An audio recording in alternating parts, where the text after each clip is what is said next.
행복이 무엇인지 아는 사람은 아무도 없다. 그러나 불행이 무엇인지는 모두들 알고 있다. 무슨 일이든 그 뒤에는 빈자리가 있게 마련이다.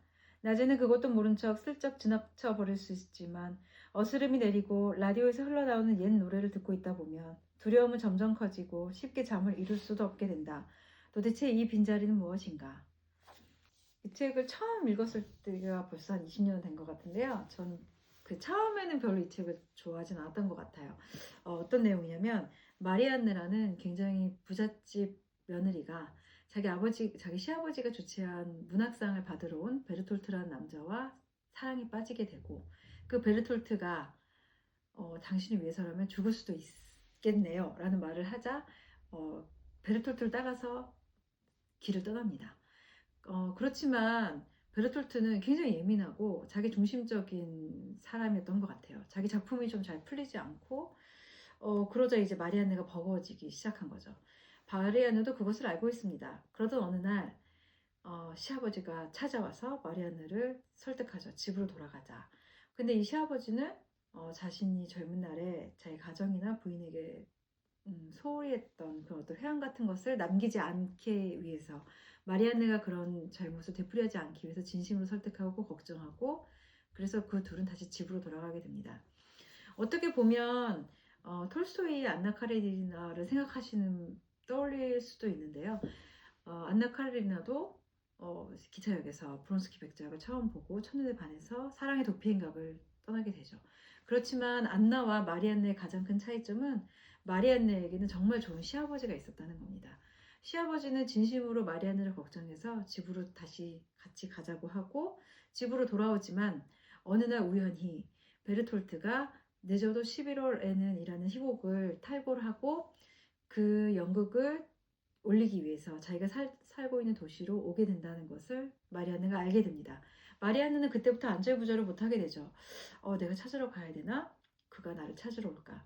그러던 어느 날 운명적으로 베르톨트가 문을 두드리고 그 둘은 다시 사랑의 길을 떠납니다. 베르톨트가 마지막에 휘파람을 불었다. 처음에는 무슨 노래인지 알 수 없었다. 하지만 그것은 내 무릎 위를 스쳐가는 그 휘파람은 전에 내가 가르쳐준 그 자장가였다.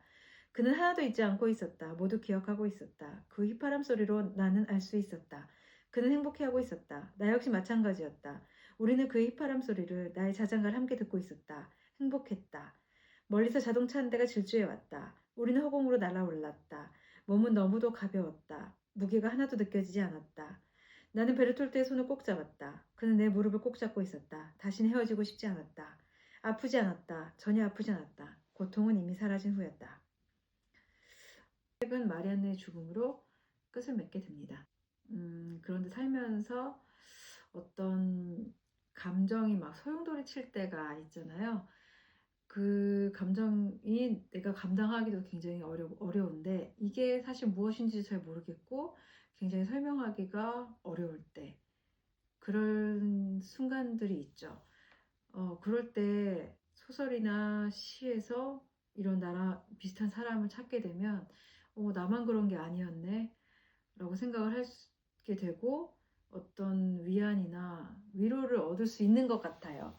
저는 마리안느가 라디오에서 오래된 옛 노래를 들으면서 그 인생의 빈자리에 대해서 생각하는 부분을 굉장히 너무나 좋아합니다.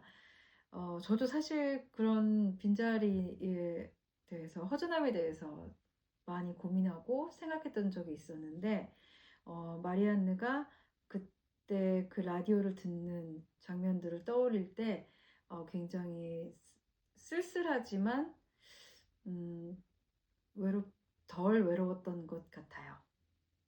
그래서, 가끔 마리안느를 생각합니다.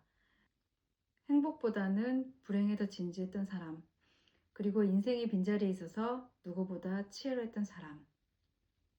이 마리안느가 느꼈던 행복에 대해서, 그리고 불행에 대해서, 그리고 어떻게 보면 인생의 쓸쓸함에 대해서 이 책의 문장들을 읽으면서 많은 위로를 받았던 것 같아요.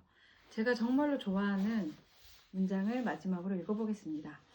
베르톨트는 행복했다. 나는 알고 있다. 그는 행복했다. 만약 그렇지 않았다면 나 역시 행복하지 않았을 것이다.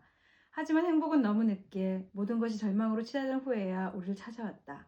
행복은 그렇게 살그머니 우리에게 다가왔다.